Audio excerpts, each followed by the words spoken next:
क्या आपने कभी सोचा है कि किसी वीर योद्धा की हार केवल उसके शत्रु की शक्ति से नहीं, बल्कि नियति के छल से भी हो सकती है? क्या आपने कभी कल्पना की है कि किसी युद्ध भूमि पर एक ऐसा नायक खड़ा हो जो अपनी प्रतिज्ञा, अपनी दानशीलता और अपने अदम्य साहस के लिए जाना जाए, लेकिन अंततः उसे पराजय उस कारण से मिले जिसे वह स्वयं भी रोक न सका? यह कथा है कर्ण की, महाभारत का वह योद्धा जिसे दुनिया सुतपुत्र कहकर पुकारती रही, पर जिसने अंत समय तक अपने स्वाभिमान, वीरता और दानशीलता की पहचान बनाए रखी। कुरुक्षेत्र का युद्ध अपने चरम पर था। चारों ओर रथों की गर्जना, शंखों की ध्वनि और तलवारों की टकराहट से आकाश गूंज रहा था। महारथी एक एक करके युद्ध भूमि में अपने प्रताप का परिचय दे रहे थे, परंतु उस दिन युद्ध भूमि पर जो दृश्य था वह आने वाले काल की एक अमिट स्मृति बनने वाला था। यह वह क्षण था जब कर्ण और अर्जुन आमने सामने थे। दोनों ही महारथियों की तुलना करना कठिन था। एक ओर था कर्ण, सूर्यपुत्र, अपनी अद्वितीय दानशीलता और शौर्य के लिए प्रसिद्ध। दूसरी ओर था अर्जुन, जिनके सारथी स्वयं श्री कृष्ण थे और जिनके हाथों में गांडीव जैसा दिव्य धनुष था। युद्ध भीषण था। दोनों के बाणों की बौछार से आकाश ढक गया। उनके एक एक प्रहार से पर्वत जैसा बल प्रकट होता था, किंतु नियति के पास कर्ण के लिए एक कठोर विधान पहले से ही लिखा हुआ था। गुरु परशुराम का वह श्राप जो कर्ण को मिला था, अब फलित होने का समय आ पहुंचा था। परशुराम ने कर्ण को शाप दिया था कि जब भी उसे अपनी विद्या की सबसे अधिक आवश्यकता होगी, तब वह सब भूल जाएगा। और हुआ भी यही। उस घोर संघर्ष के बीच जब कर्ण ने अपने दिव्य अस्त्रों का स्मरण करना चाहा, तब उसका ज्ञान उसे धोखा दे गया। वह एक क्षण था जब वीर कर्ण असहाय खड़ा रह गया। इसी बीच धरती का दूसरा श्राप भी उसे याद आ गया। एक बार कर्ण ने अनजाने में एक गौ का वध कर दिया था।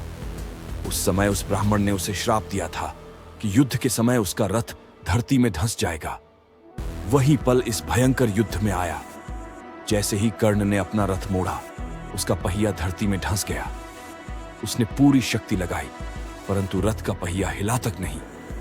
वह पल कर्ण के लिए ऐसा था जैसे स्वयं मृत्यु ने उसके पांव पकड़ लिए हों।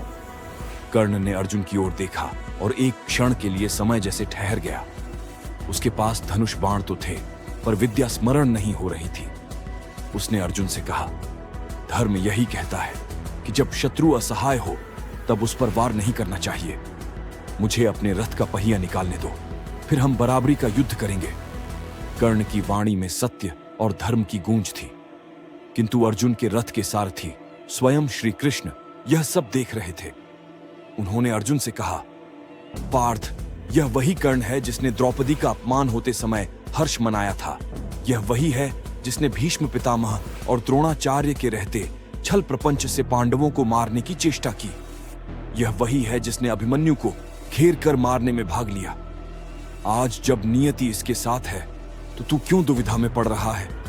यही समय है, इस अधर्म का अंत कर दे। अर्जुन क्षण भर के लिए ठिठका, परंतु श्री कृष्ण के आदेश का पालन करना उसका धर्म था। उसने गांडीव उठाया और बिना विलंब किए एक घातक बाण छोड़ा। बाण सीधे कर्ण के वक्षस्थल में आ लगा। वह सूर्यपुत्र, जिसने जीवन भर दान की प्रतिज्ञा निभाई, जो कभी किसी याचक को निराश न करता था, आज स्वयं नियति के हाथों याचक बन गया। कर्ण जमीन पर गिर पड़ा। उसकी आंखों में जल की कुछ बूंदें थीं, पर वह आंसू नहीं थे। वह तो जीवन की आखिरी चमक थी। उसने आकाश की ओर देखा, जैसे सूर्य से कह रहा हो, पिताश्री, देखो, आपका पुत्र युद्ध भूमि में गिर रहा है, पर अपराजित होकर। यदि छल ना होता, यदि श्राप ना होता, तो कोई भी मुझे पराजित नहीं कर सकता था। कर्ण का अंत उस दिन हुआ, किंतु उसकी गाथा अमर हो गई। लोग कहते हैं अर्जुन ने कर्ण को छल से मारा, क्योंकि जब वह निःशस्त्र और रथहीन था, तब उस पर बाण चलाया गया। किंतु यह भी सत्य है कि यह सब केवल नियति का विधान था। परशुराम और ब्राह्मण के श्राप ने उसे असहाय बना दिया, और श्री कृष्ण की इच्छा ने उस क्षण को अंतिम बना दिया। पर क्या कर्ण सच में हारा था? नहीं। उसका जीवन इस बात का प्रमाण है कि हार जीत केवल युद्ध भूमि पर नहीं होती। कर्ण ने अपने पूरे जीवन में जो आदर्श स्थापित किए, दान की प्रतिज्ञा, मित्रता के प्रति समर्पण और कभी भी किसी से पीठ न मोड़ना, वह आज भी लोगों को प्रेरित करते हैं। वह योद्धा जिसने अपने जीवन के अंतिम क्षण तक अपना स्वाभिमान और सत्य नहीं छोड़ा, वास्तव में विजयी ही रहा। अर्जुन ने जब कर्ण को गिरते देखा, उसके हृदय में भी एक पीड़ा उठी। उसे भान था कि वह एक ऐसे योद्धा को मार चुका है जो वीरता में उसके समकक्ष ही नहीं बल्कि कई बार उससे भी आगे था। किंतु युद्ध धर्म की परिभाषा अपने समय के अनुसार बदल जाती है, और उस समय धर्म का अर्थ था पांडवों की विजय और कौरवों का पतन। कुरुक्षेत्र का रण उस दिन भीषण रक्तपात से भर गया था, परंतु जो दृश्य सबसे अधिक स्मरणीय रहा वह था कर्ण का धराशायी होना। एक ऐसा क्षण जब पूरे आकाश ने मानो मौन धारण कर लिया।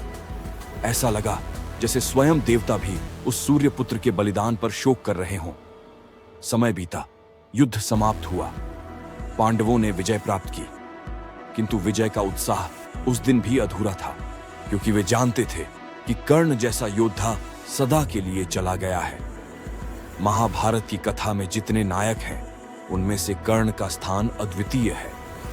वह हारकर भी अमर हुआ, क्योंकि उसके आदर्श और उसकी गाथा आज भी अमर है।